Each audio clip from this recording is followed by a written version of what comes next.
Sup dudes and dudettes, we are back with part 2 of Stunt Track Challenge. This time we're tackling the arena event, and I'm not alone here because we really want to get this. Finally gonna wrap things up with the interactive trilogy. Daz, introduce yourself.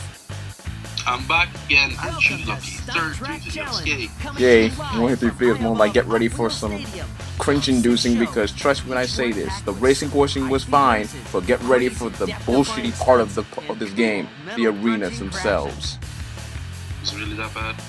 Some of them are fine, but it depends on how it was laid out and executed throughout the half of the game. Because what can I say? This is going to, because there is a reason why this video did not take that long, was that getting the footage was that long. So get ready for your questions because I'm about to tackle the Stunt Track challenges themselves. Well, I guess what I'm curious is, like, if you said that they're not too bad if they're done right. What if they're done wrong? What's it bad? Okay, so let's see. The first challenge is basically simple. You have to go through the bones, and you have to basically just go through the bones. Just don't get hit by them. That's your simple first challenge.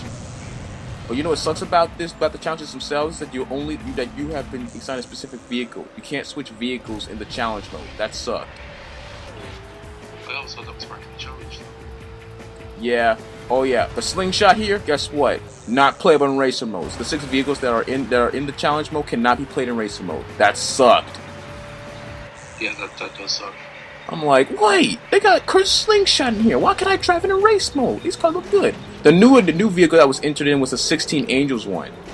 But don't get me wrong, between the challenges themselves, because the second one was basically trying to smash some teeth. This one, however, the developers decided to buff up the acceleration and make these cars freaking out of control. As in, I can barely control these cars. Like, I was gonna slip off because there were moments of times that I actually slipped off and nearly died. Like, actually just poof and spawned back on the road. It does look pretty intense, I must admit.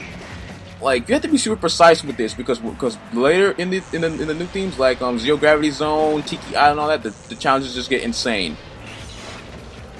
It looks like something I don't think I'd be able to work, to be honest. Thank God you weren't the one recording this because trust me when I say this, I took a lot out of me to try to get through this because I suffered so many fall off the cliff. Dang it! Oh, almost got there, but yeah, I was able enough to actually get through the challenges. But still sucks that these cars aren't freaking playable in this mode. So let's see. As I stated before, some of the challenges were fine to me, and I can get through a breeze. And the only thing that held it back was these cars' acceleration. The racing portion was no problem. Here, they cranked it up to the point of supersonic speed. Yeah, I get it. I'm just looking at the footage, and it does seem pretty damn fast. I'm like, how am I supposed to get through this, man? It took a lot out of me. Like I said, they're simple short challenges, but the accelerations what killed it for me. I'm like, I'm supposed to execute all this without even doing it. Especially the side draft car. The Hot Wheels car side draft got the most cringy moments. As in, the acceleration is over, 500 miles per hour in terms of road, but you're not seeing it on the screen because it'll eventually get 500 miles per hour. Let me see. Actually, I actually executed if you're falling off a freaking long go. But anyway, each theme throughout the games has its own challenges, as in let's see, extreme jumps, freestyle swims, and cringy mini games. Because what you're about to see in the next clip will explain crap. This is crap. Billard in a Hot Wheels game. Fucking ask for this. This basically This is lame. And this was given to the slingshot to try out?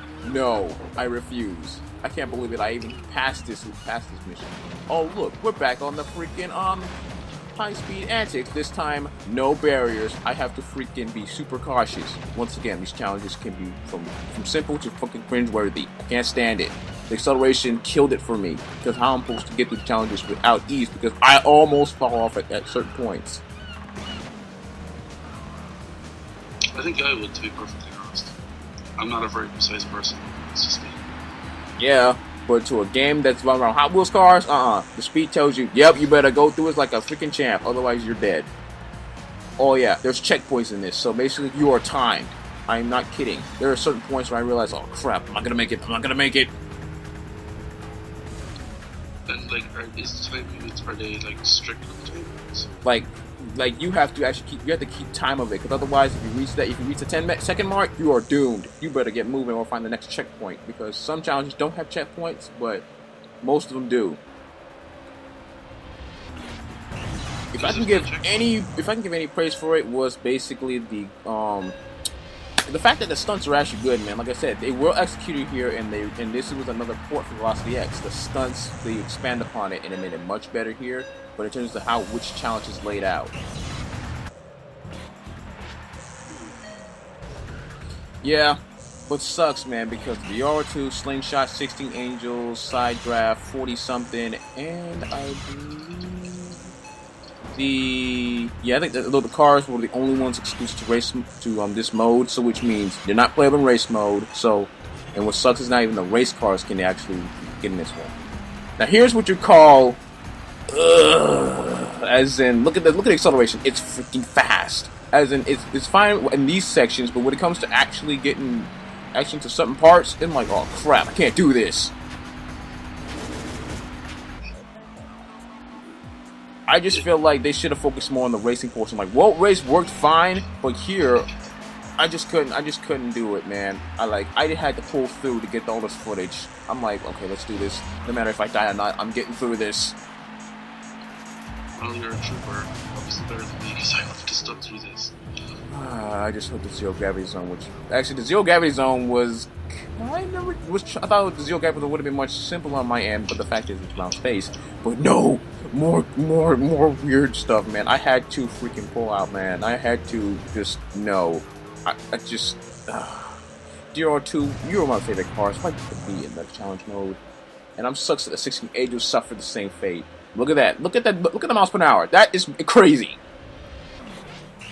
Yeah, but you have to be pretty awesome. Yes. Oh man, there's so much that was put into this. I'm like, so this is what the other half of the game was look like. Oh wait, I forgot. This challenge was cringe-inducing for one reason only. Because these parts, no barriers to hold you back, you will eventually fall off. I fallen off many times. I think I would too. It just looks like one of those tracks where I would just fail over and over again. Yeah.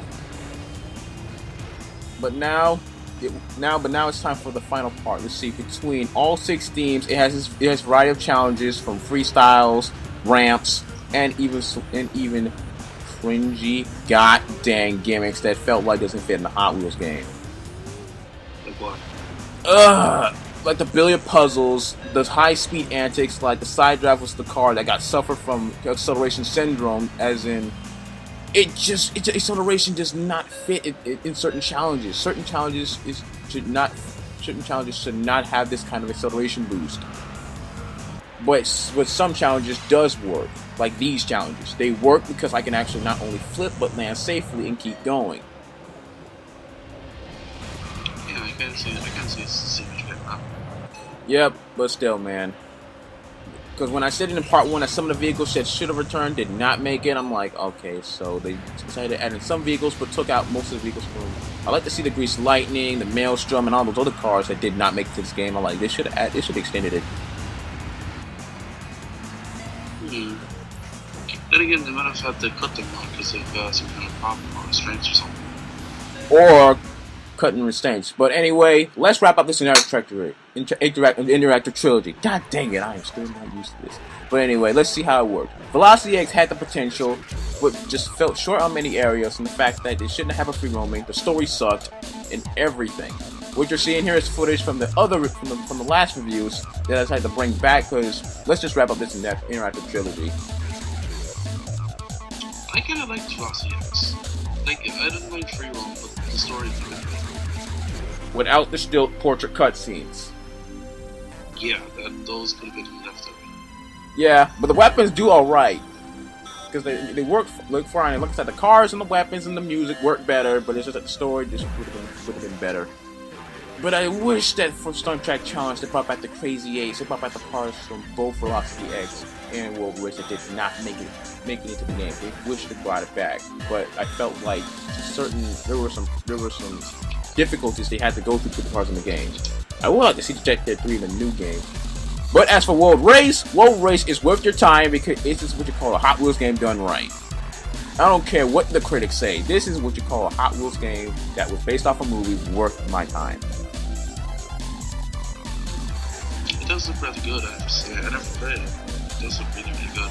Yep. I really do enjoy how they managed to do it. Like I said, Climax Group made 2 good games. Like World Race, I enjoyed. Stunt Track Challenge, I only enjoyed half of it without the challenges. This Stunt Track Challenge would have been 2 Hot Wheels games I would prefer to be playable. Like I said, Stunt Track Challenge had its customizable cars, tracks, level design. Don't forget the level design is good, and both games had that music beat. I don't know about nothing about Velocity X's music, but the fact is it worked in that game. But it should have been Climax Group should have made that game. Should have made the whole trilogy. That would have been 3 games I would have been okay with. Well, I don't have any experience with the last 2, but for what it's worth, Velocity X was a pretty enjoyable playthrough for me. Yep, more power to you. But to someone like me, and I realized that no, they had it. Come on, guys. But it was Beyond Games' last game before they went out of business, I think. But Climax Group should not have went out of business. They made 2 good games. Come on, man. Come on, guys. Why THQ? Why do you have to close the doors on them? They made such a good game. I don't understand. It just seems like if they're good, they close the door on them. It's just how they go. Yeah. Definitely engaged me. So let's see here. Velocity X got an average rating because of what I said in that review.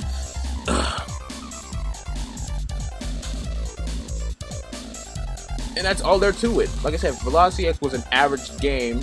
World Race was satisfying because it took what was Velocity X, threw it out the window, and gave it what fans really wanted from the Hot Wheels brand. A true Hot Wheels game that makes you feel right at home. The level design was good. The soundtrack beast. No, not beast, more like tits, because basically it's ball of wax, man. Come on, man. And the only reason that we talked over at the beginning of the World Race review was because of the tracks Hot by Smash Mouth. We're not getting copyrights here, bros. We had to talk over it, man, because trust me, that song is kick-ass, but why does it have to be worth getting copyrighted? It sucks. Yeah, that's true. That does suck. But in all due fairness, if you guys out there in the comment section below, which of the 3 games do you prefer that would be more your time? Velocity X, cringeworthy. World Race, worth your time. Stunt Track Challenge, worth your time, but only for the racing part, not the stunt tracks part. Which one did you go for? It's hard to choose between World Race as a whole or Stunt Track Challenge for the racing portion. They both seemed pretty good. Like I said, I only enjoy Hot Wheels for the racing portion. I like to race, not competing stunt challenges. But if they had to do that, at least it was like, I think that's where the difficulty went for Stunt Track Challenge, was the challenges. The racing actually differs, like I said, because it turns out Stunt Track Challenge had an online mode, which I knew nothing about. That it felt like it was the first Hot Wheels game to include an online mode. Which was also quite early for online play, wasn't it? That was PS2? Yep, Xbox and PC. Like PC, I get. I think Xbox might have had some online capabilities as well. Yeah, but anyway, this is the interactive trilogy. Well, the end of it, because we don't know what's up ahead for our next upcoming content. Because what you see here, something's happening in June, so be prepared. I am Carson, and I will see you guys next time. I'm out. See ya.